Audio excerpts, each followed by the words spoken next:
Shalom and welcome to today's presentation on the great feast of Shevuot. And I wanted to bring this presentation to you so we might be able to obtain an understanding of the feast and what it means, and to talk about its circumstances in Scripture for today's reading. We're going to begin today with Leviticus 23. And I want to go through Leviticus 23 that we might be able to have some kind of an understanding of the feast, generally speaking, and that we might be able to discuss with particularity this feast. Leviticus 23 reads, "And Yahweh spoke to Moshe, saying, Speak to the children of Yasharel, and say to them concerning the feasts of Yahweh." Now, again, these are not the feasts of the Jews. These are the feasts of Yahweh, which you shall proclaim to be sacred assemblies. These are my feasts. 6 days shall work be done, but the seventh day is the Shabbat of rest, a sacred assembly. You shall do no work therein.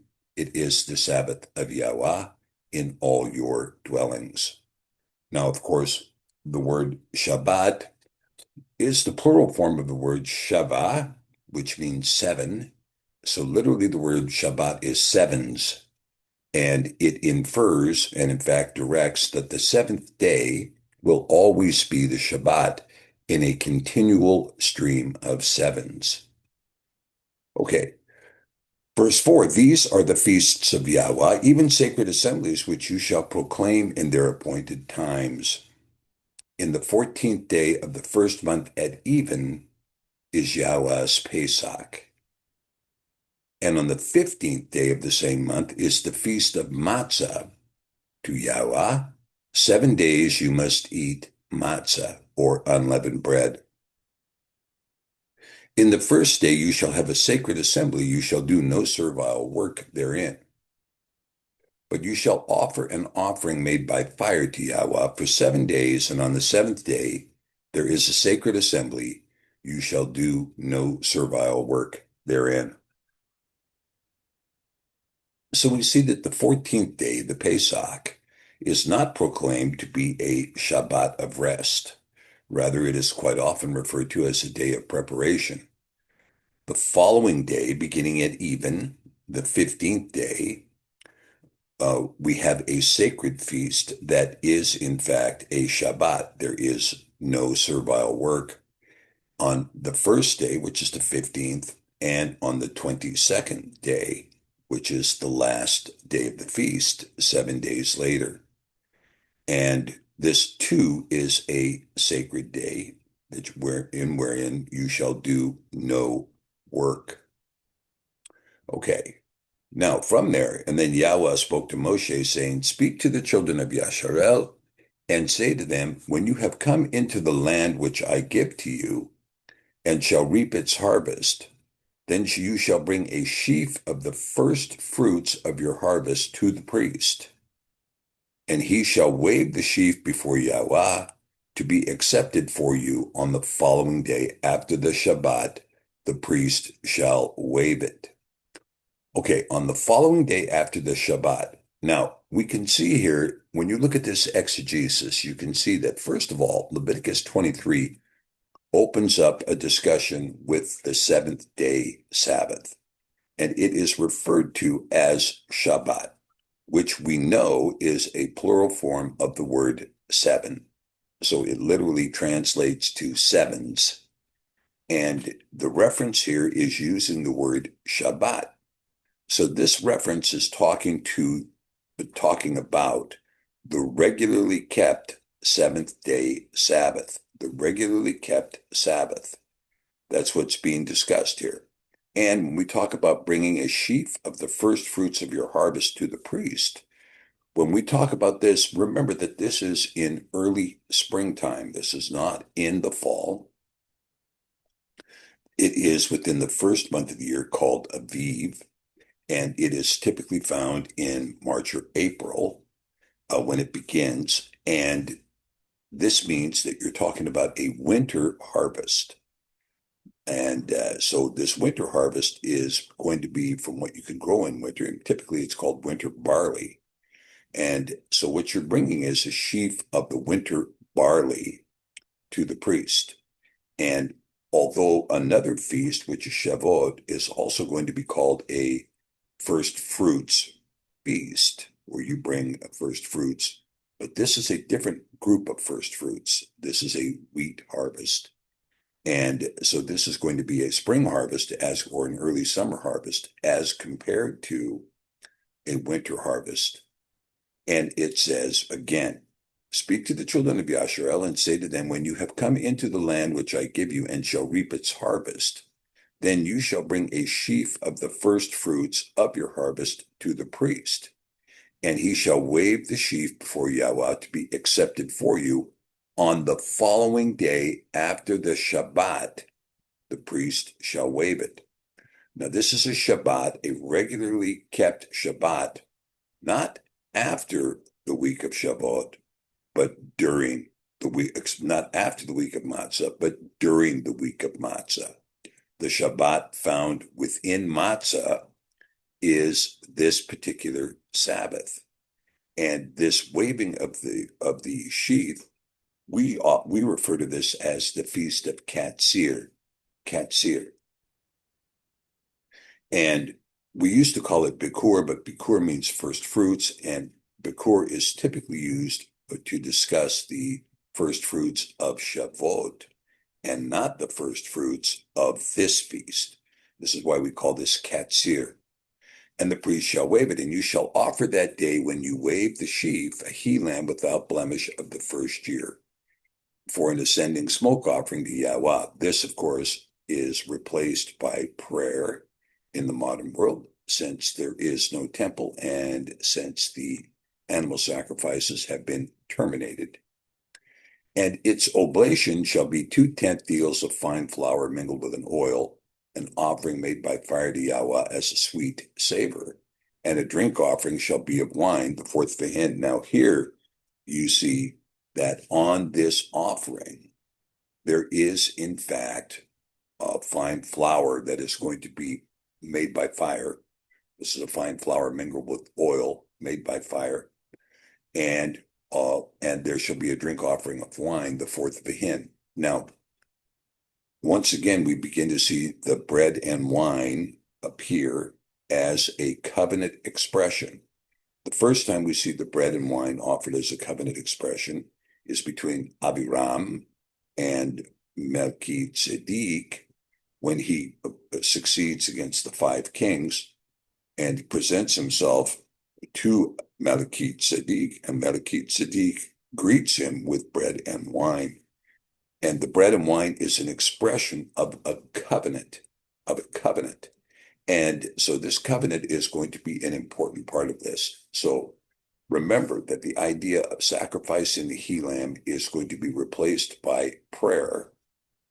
And there will continue to be an offering, however, of bread and wine. And you shall eat neither bread nor parched grain nor green ears until the selfsame day that you have brought an offering to your Elohim. It shall be a statute forever throughout your generations in all your dwellings. So again, this is during the Feast of Matzah. Now, we're going to get to the Feast of Shavuot here. And you shall count to you from the following day after the Shabbat, from the day that you brought the sheaf of the wave offering, 7 Shabbats shall be complete. Even to the day following the 7th Shabbat, you shall count 50 days, and you shall offer a renewed oblation to Yahweh. You shall bring out of your habitation 2 wave loaves of 2/10 deals, and they shall be of fine flour. They shall be baked with leaven, and they are the first fruits to Yahweh. And you shall offer with the bread 7 lambs without blemish of the first year, and 1 young bullock, and 2 rams, and they shall be for an ascending smoke offering to Yahweh with their oblation and their drink offerings, even an offering made by fire of sweet savor to Yahweh. Then you shall sacrifice 1 kid of the goats for a sin offering and 2 lambs of the first year for a sacrifice of peace offerings. So here we have sin offerings and peace offerings. Now, when you see this, you have to reflect on Jeremiah 7:21,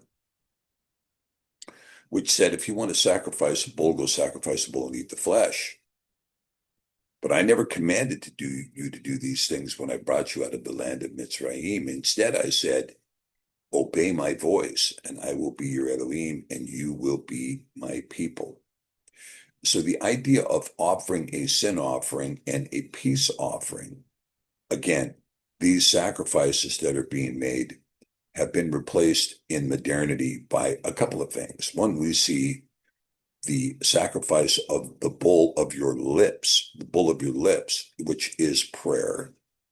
And we also see the idea of baptism being the sin offering or the peace offering, you will, in the respect that the baptism is going to cleanse you in a mikvah, in a new way under the priesthood of Melchizedek, that the sin offering and the peace offerings did not do.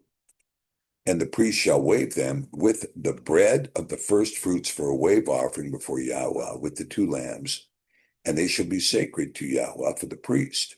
And you shall proclaim on the selfsame day that it may be a sacred assembly to you. You shall do no servile work therein, and it shall be a statute forever in your dwellings throughout your generations. Okay, so now we can begin to see here that there's going to be a dual Shabbat. That is to say, there is going to be 2 days of rest. You're going to have the regular Sabbath, and then you're going to have the day of rest, which is Shavuot, which is a double Sabbath then. All right, now let's take a look. Let's put up the whiteboard here, and let's take a look at some of this timing so that we can kind of see what's going on here. Now, notice also that when we talk about the idea of the bread that's being made, that the bread and the wine that's going to be offered during the Katsir, during this feast, that this bread is also going to be unleavened bread. It has to be unleavened during that time. Okay, so when we prepare this, we can say, okay, remember that in the Hebrew, we have the idea of the first, the second, the third, the fourth, the fifth,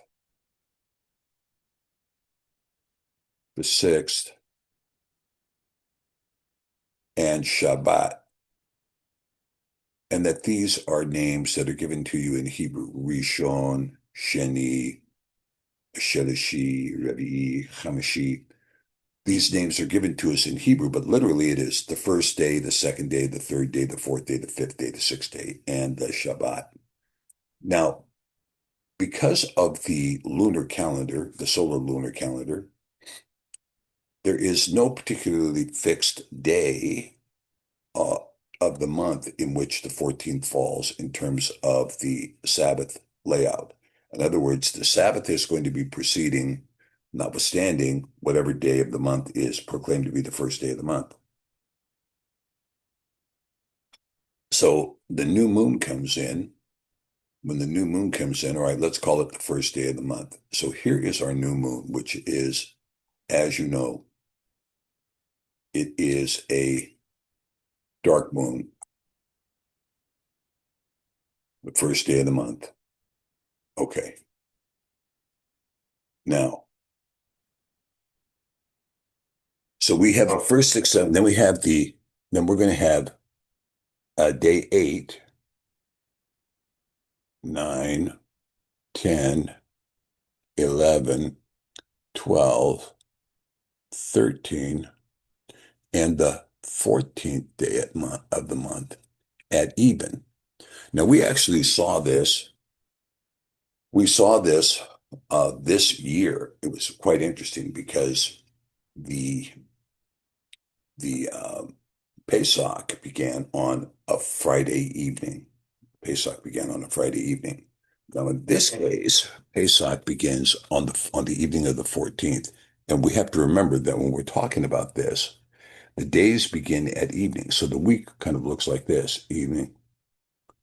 Okay, so that's day one. Day two. Day three. Day four. Day five. Day six. Day seven. So Pesach is going to begin here, and it's going to go through the night, and it's going to come through the day. Okay. Then we're going to see that Shavuot would start here. Okay. So Shavuot starts here. Now Matzah starts here. And so Matzah is going to continue all the way through this. Now you're going to have a Sabbath inside this timing.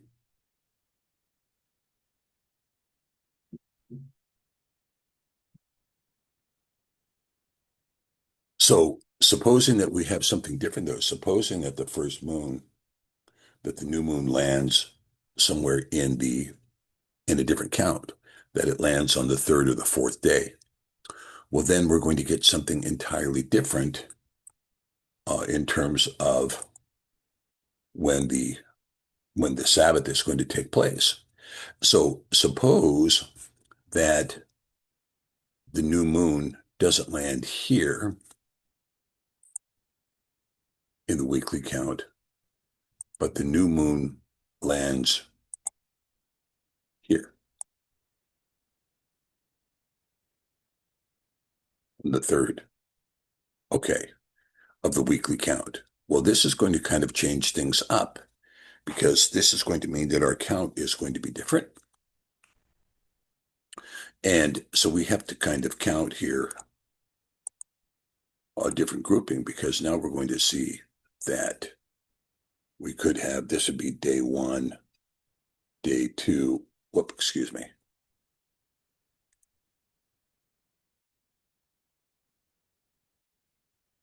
So here is day one, day two, day three, day four, day five, day six, day seven, day 8, 9, 10, 11, 12. Then we have 13 and 14. So now we see that Pesach falls on a Monday and Matzah falls on a Tuesday. Okay. Now, for the purposes of this discussion, I'm going to change this just a little bit because I want to put the dark moon on. I want to put the dark moon on the same day that it was during the time of the crucifixion, which is going to be here. Now, under these circumstances, we're going to see what happened because my research shows that the crucifixion happened on March 27th, 31 AD. And so this would give us a little bit different numbering, but it will give you an idea of how this works. So here, this is the first day of Aviv, second, third, fourth, fifth, sixth, seventh, eighth, ninth, 10th, 11th, now 12th, 13th, 14th. Here's Pesach. This is going to be on Tuesday evening. And then Wednesday evening is going to start Matzah. Now, with that happening, you can see now that this is going to be 1, 2, 3, 4, 5, 6, Shabbat. And then let's go one more week down here. And Okay, now, under these circumstances, you can see now how matzah is going to begin here on the 15th. That is to say, matzah is going to begin here. Pesach is going to begin here. Okay, so now we're going to count up the 7 days of High Shabbat. So I'm going to mark this High Shabbat here. So we have 1, 2, 3, 4, 5, 6, 7. So this is also going to be a High Shabbat. And so this is matzah, matzah, matzah, matzah, matzah, Shabbat. Okay, so this is what's called a Chag, a High Shabbat, a Chag. But that's not what's referenced in Leviticus 23 in terms of the day of the wave offering. The day of the wave offering is calculated from here, this Shabbat.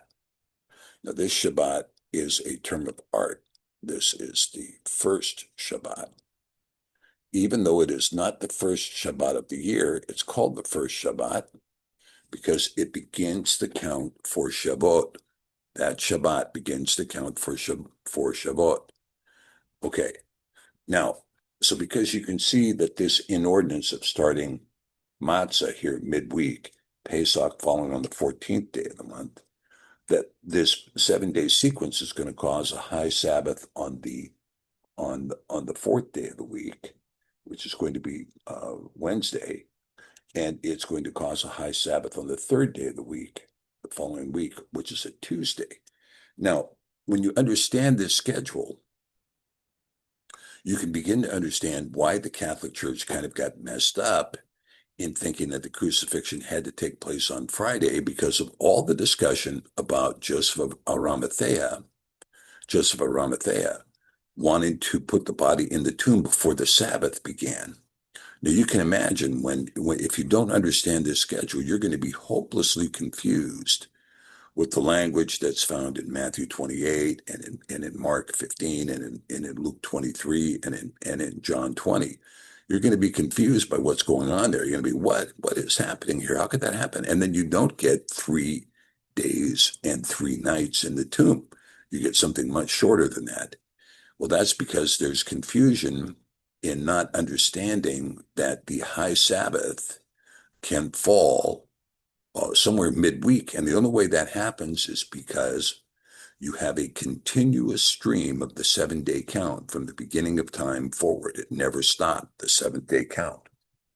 And because of that, then you find that you get Pesach and Matzah beginning somewhere midweek, depending on the year. And this is what happened in the year 31 AD. And so this is why Mashiach is having the Pesach, and he correctly celebrates the Pesach at even on the 14th. The Jews would not. They would be practicing the Seder on the following evening, the beginning of Matzah, and they would spend the day of preparation on the 14th. They would spend all that following day, the day of the crucifixion. They would spend that preparing because not a Sabbath, and there is no restriction on servile work on the Pesach. So here you can see a very interesting kind of anomaly, but this gives you an indication of how the count begins and why it is the Shabbat within Matzah that begins the count. The Shabbat within Matzah is where we start out counting, and we're going to count 7 Sabbaths from this point, which is going to land us somewhere in the 3rd month. Now, a lot of this depends on where Pesach falls in accordance with the fixed 7-day count. So Pesach could fall much earlier. It could fall, it could fall all the way back here. It could fall here. Now, as you can see, that is some 4 days earlier than it did in 31 AD. So this is quite interesting. And so because of this, we can begin to see that the whole notion of where Shevuot lands is not a fixed time. Now, for those of you who follow the Zodiac calendar, the Zodiac calendar does put Shavuot at a fixed time. Every year it falls in the same place. And this is kind of consistent with the teaching of Noah in the book of Jubilees, that he says there's a discussion about this. I'm not going to get into it today, that discusses about the creation of Shavuot. But we're going to be dealing with passages that have to do with this. Okay, so I want to make it clear that when we talk about this first Shabbat appearing somewhere in the first month of the year, that this is going to place Shavuot in the third month of the year. It's going to place it in the third month of the year. Okay, and we're going to count up. Now we're going to count up from here. We're going to count up. We'll go 1, 2, 3, 4, 5, 6, 7. Then we'll go 1, 2, 3, 4, 5, 6, 7. Now, why do we count 7 sevens? Because 7 sevens is Yah's perfection. He swears 7 oaths to never flood the earth again. And again, that word there is Sheva. And you can begin to see that there is the sevenfold doctrine of creation that's going to be laid out here. And we're going to see something quite spectacular that is going to take place in terms of what Yah is going to do in his deliverance of mankind. Okay, so we've got 1, 2, 3, 4, 5, 6. There's another weekly count. And then the 7th week. And then our feast of Shavuot is the 50th day here. Now, this same pattern is used to determine the Jubilee as well. It's the same pattern that you're going to count up 7 weeks of years, and then the 50th year at the end of that constitutes the Jubilee. Now, currently, we believe that the book of Jubilees, when calculated against the book of Kings and some of the timing of Solomon, that we have been able to determine that, in fact, we are concluding the 120th Jubilee from the creation of Adam this year. And in fact, this year, in addition to concluding the 120th Jubilee, is also the first year of the 121st Jubilee count. So it's quite interesting in how that works out. All right. So we can see now that if we were, in fact, talking about the 15th of the month as being this, or the 14th of the month, this being the Sabbath. So this would put the 14th of the month here, then this is going to take us up to the 21st, and then this is going to take us up to the 28th, and then this is going to take us into month 2, and this will take us all the way through month 2 into month 3. Okay, so here, this takes us up through month 2, month 3, end of month 1, month 2, month 3. And it could be as, somewhere around the 8th day of the month, something like this. We could see Shavuot. But this is the count that's given to us. Okay, now I'd like to take questions, but I'm the only one doing this particular presentation, so I won't take any questions. All right, so let's stop this, and now let's continue, and let's take a look at some more passages that are going to be relevant to our discussion. I'm going to take us now to Exodus chapter 19, and we're going to talk about this. What is going to take place in chapter 19 is going to be very, very critical. And I want to go through the whole chapter because this is, again, the beginning of Shavuot. So let me share the script here, and then we can take a look at it together. And let's see here. There we okay, let's try that again.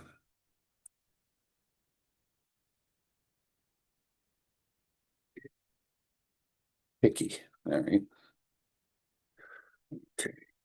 Let's go to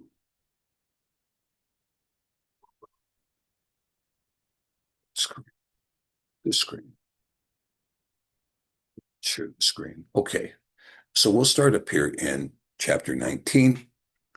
In the third month, when the children of Yasharel had gone forth out of the land of Mitzrayim, in the third month. Okay, so we start here in chapter 19. We're in the third month. The same day they came to the wilderness of Sinai. Now, is this the first day of the third month? We don't know, but it's sometime during the third month. The same day they came to the wilderness of Sinai, for they had departed from Rephidim and came to the desert of Sinai and had pitched in the wilderness. And there Yasharel camped before the mount.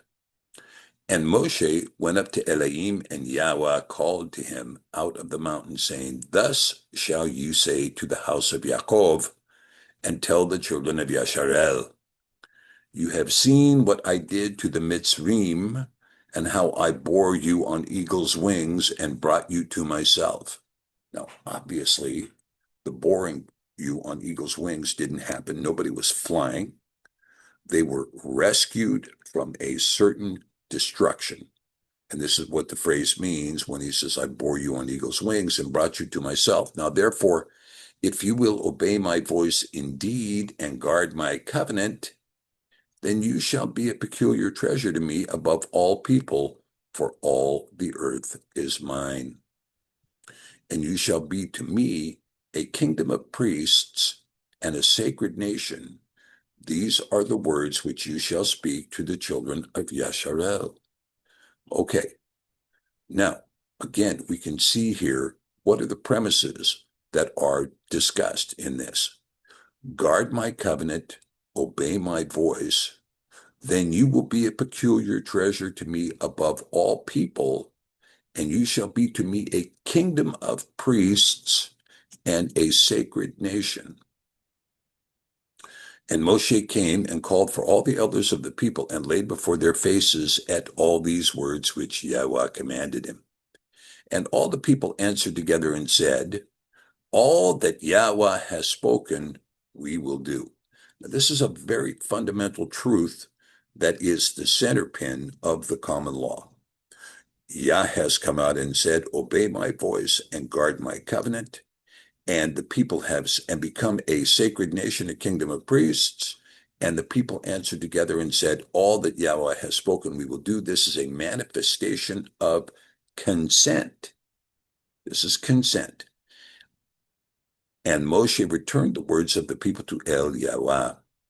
And Yahweh said to Moshe, Lo, I come to you in a thick cloud, that the people may hear when I speak with you and believe you forever. And Moshe told the words of the people to El Yahweh.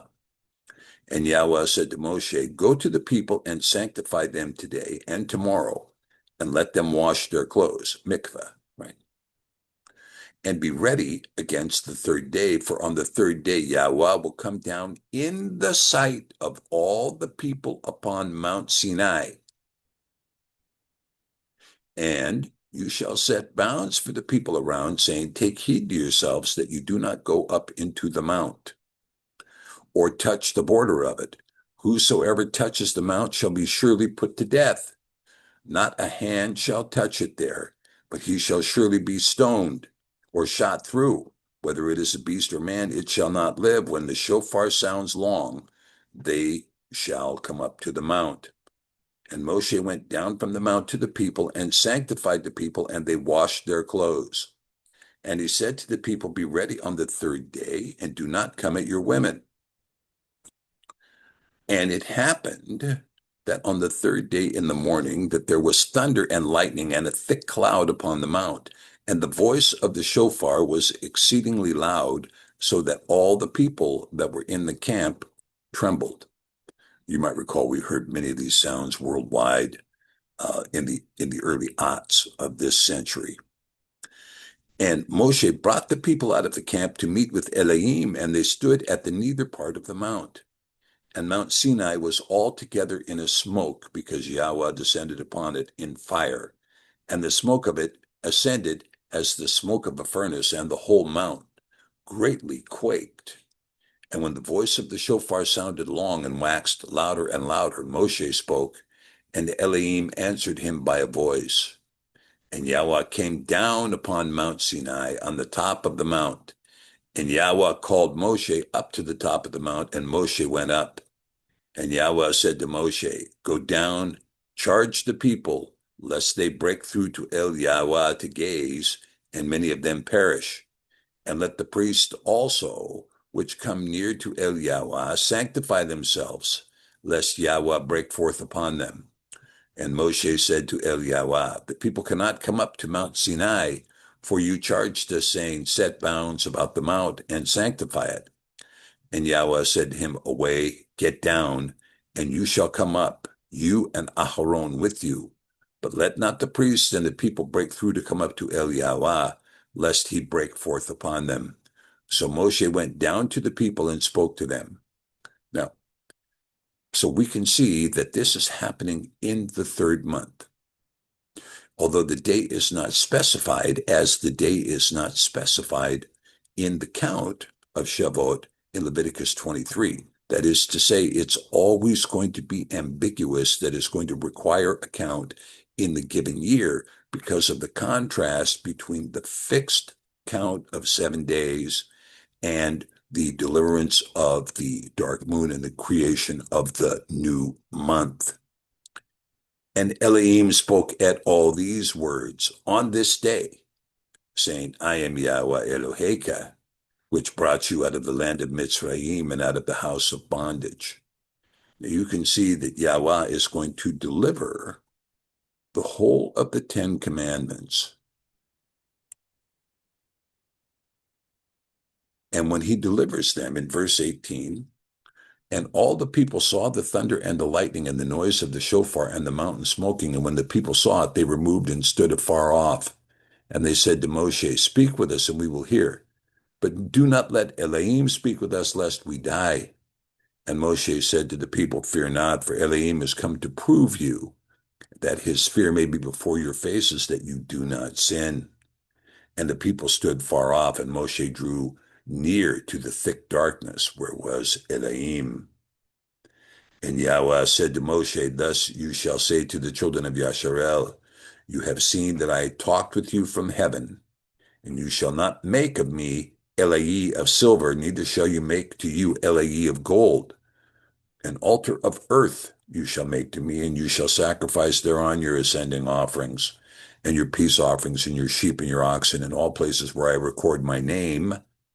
I will come to you, and I will bless you.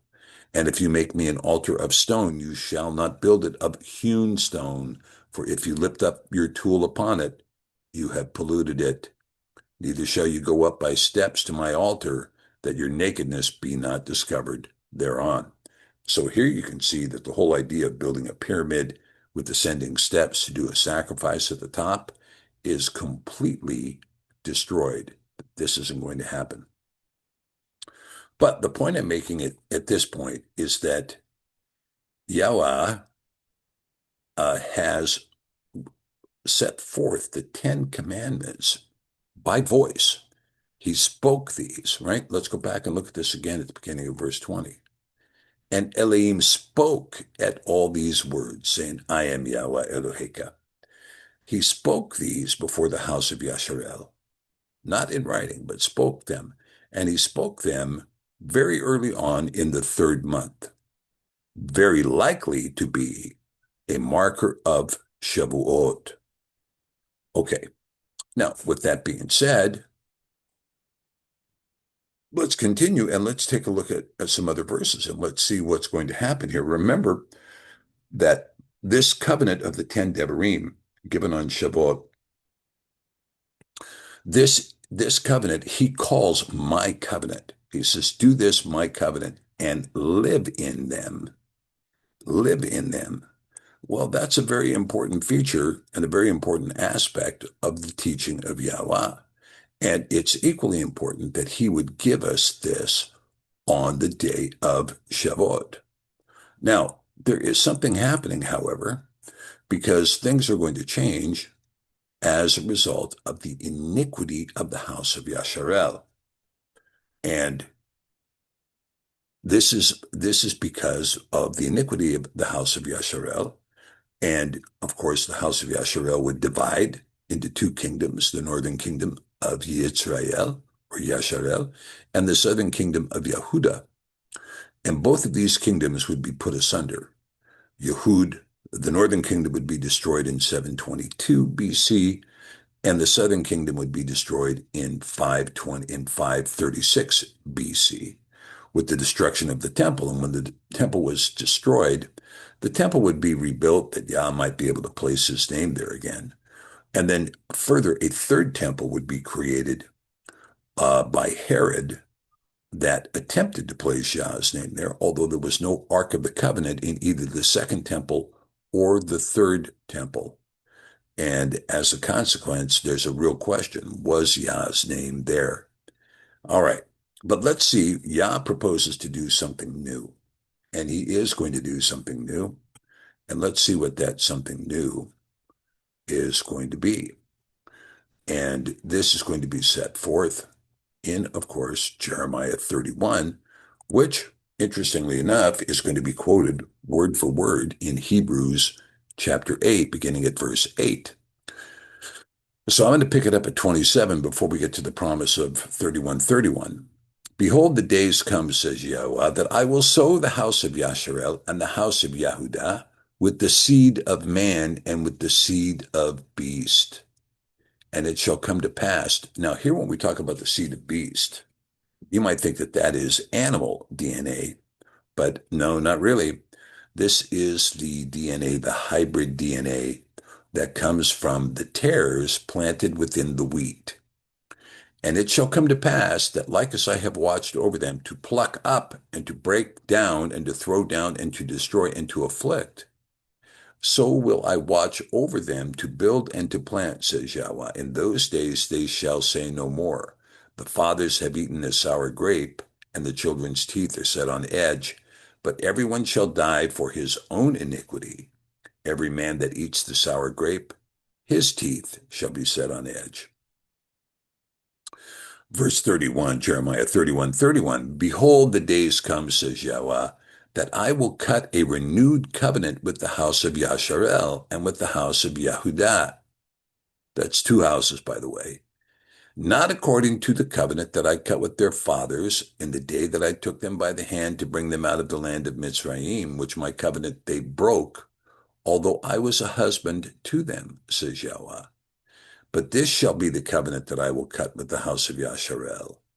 After those days, says Yahweh, I will put my Torah in their inward parts and write it in their hearts, and will be their Elohim, and they shall be my people. Rather than to put my Torah on a stone, which is going to be ignored and not understood, I'm going to place my Torah directly in their hearts, and I will be their Elohim, and they shall be my people. And they shall teach no more every man his neighbor and every man his brother, saying, Know Yahweh. For they shall all know me, from the least of them to the greatest of them, says Yahweh. For I will forgive their iniquity, and I will remember their sin no more.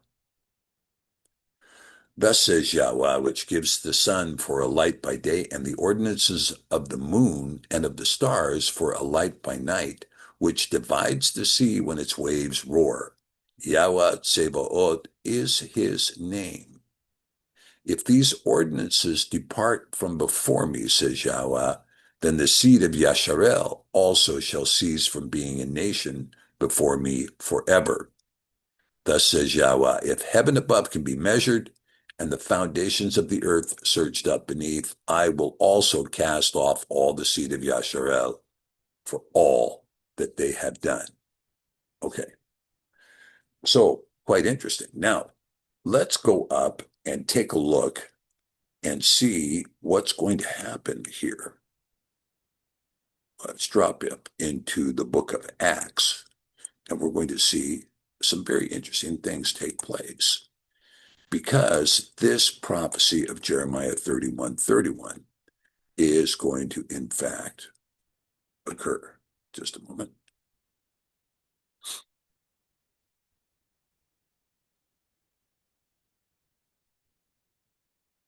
Here we go. Okay. Let's start in Acts of the Apostles, chapter 1. The former treatise I have made, O Theophilus, of all that Yahusha began both to do and teach until the day in which he was taken up. After that, he, through the sacred breath, had given commandments to the apostles whom he had chosen, to whom also he showed himself alive after his passion by many infallible proofs, being seen by them for 40 days, and speaking of the things pertaining to the kingdom of Elohim. And being assembled together with them, commanded that they should not depart from Jerusalem, but wait for the promise of the Father, which he said, "You have heard of me." For Yahuchanan truly baptized with water, but you shall be baptized with the sacred breath not many days from here.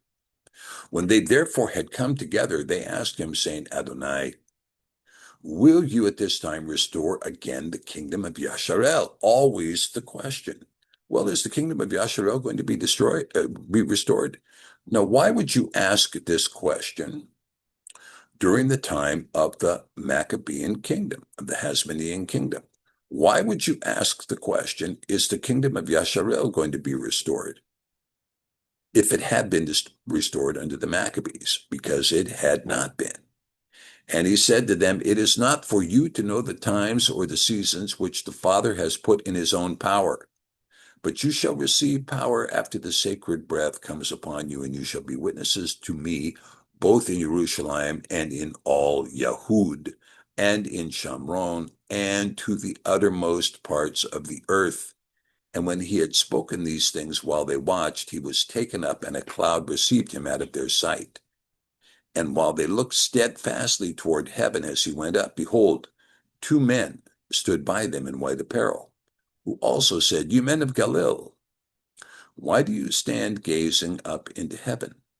This same Yahusha, which is taken up from you into heaven, shall come in this way as you have seen him go into heaven.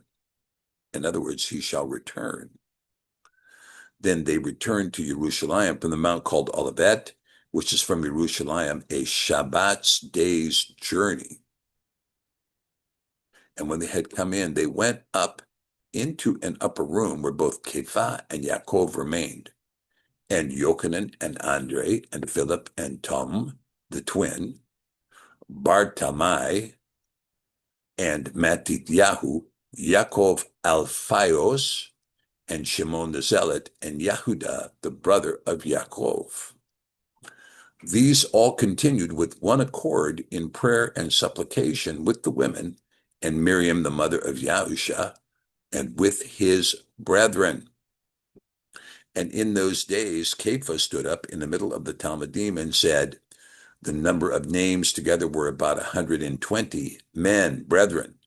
This scripture needs to have been fulfilled, which the sacred breath by the mouth of David spoke before concerning Yehudah, which was guide to those who took Yahusha. For he was numbered with us and had obtained part of this ministry. Now this man purchased a field with the reward of iniquity, and falling headlong, he burst asunder in its midst, and all his bowels gushed out. And it was known to all the dwellers at Jerusalem, so much so that the field is called in their proper tongue Chelek Dam, that is to say, the field of blood. For it is written in the Cepher of Tehillim, let his habitation be desolate, and no man dwell therein, and his ministry let another take. Now this is interesting because we see, now this man purchased a field with the reward of his iniquity. And now the question is, which man purchased the field? Because, of course, the Gospels tell us that Judas hung himself, but the money was given to the Sanhedrin, and they are the ones that purchased the field. Okay. Wherefore of these men which have accompanied us all the time that Adonai Yahusha went in and out among us, beginning from the baptism of Yahuchanan to that same day that he was taken up from us, one must be ordained to be a witness with us of his resurrection. And they appointed two, Yosef, called Bartzava, who was surnamed Eustace, and Matityahu. And they prayed and said, You, Yahweh, which know the hearts of all men, Show whether of these two you have chosen, that he may take part of this ministry and apostleship from which Yehuda by his transgression fell, that he might go to his own place. And they gave out their lots, and the lot fell upon Mattityahu, and he was numbered with the 11 apostles. Now, was this the correct way to pick the heir to Yehuda? Well, that's a question. Now, here we go. Verse 2. And when the day of Shavuot was fully come, they were all with one accord in one place. And suddenly there came a sound from heaven as of a rushing mighty wind. You might recall that wind, the name for wind in Ivrit, is Ruach. And it filled all the house where they were sitting. And there appeared to them cloven tongues as of fire. And it sat upon each of them, and they were all filled with the sacred breath, and began to speak with other tongues as the breath gave them utterance. And their devout men were dwelling at Jerusalem, Yahudim out of every nation under heaven. Now, when this was heard abroad, the multitude came together and were confounded, because every man heard them speak in his own language. Now, why would there be all these people at Jerusalem? Because they were required to come up to Jerusalem for the 3 sets of feasts: the spring feast, the fall feasts, and Shevuot.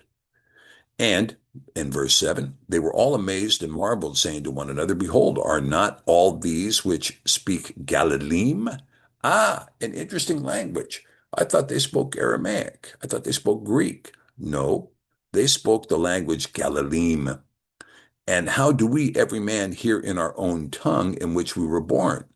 Parthians and Madai and Elamim and the dwellers of Aram Naharaim, and in Yahud and in Cappadocia and in Pontus and Asia, Phrygia and Pamphylia, in Mitzrayim and in the parts of Libya about Cyrene, and the strangers of Rome, Yahudim and proselytes, Cretes and Abarim.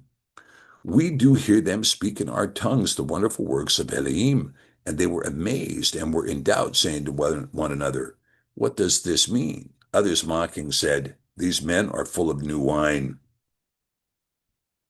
But Cephas, standing up with the 11, lifted up his voice and said to them, You men of Yahud, and all you who dwell at Jerusalem, let this be known to you, and hear my words, for these are not drunk, as you suppose, seeing as it is the 3rd hour of the day. But this is that which was spoken by the prophet Yoel. And it shall come to pass in the last days, says Elohim, I will pour out my breath upon all flesh, and your sons and your daughters shall prophesy, and your young men shall see visions, and your old men shall dream dreams.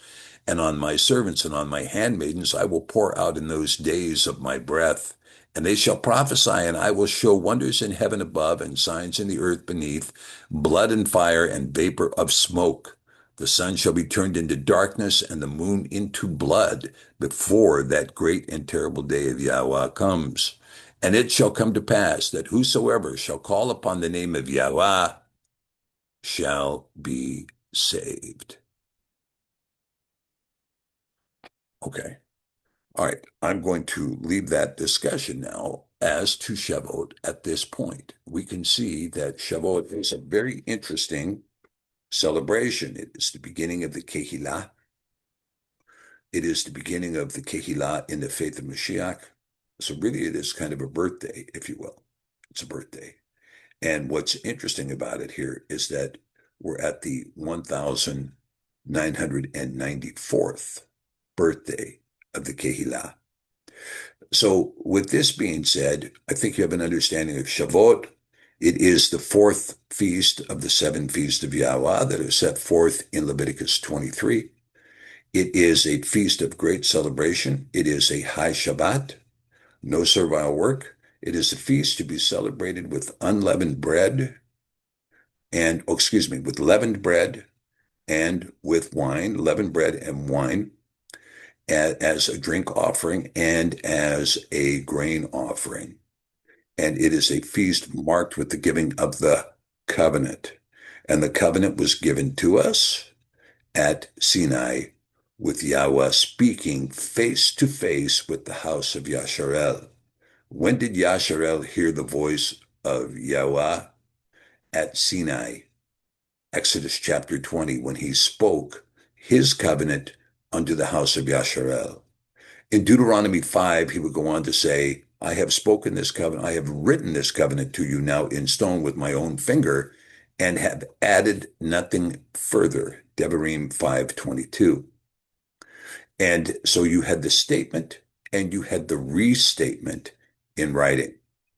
So the giving of the covenant was given to us on Shavuot, and the giving of the covenant into our hearts, minds, and souls, given by the sacred breath of the Ruach HaKodesh, given on the very self-same date, following the ascension of Yahusha, his ministry on earth being complete for the time being. So it is with great celebration I say to you all, Chag Sameach, Shavuot.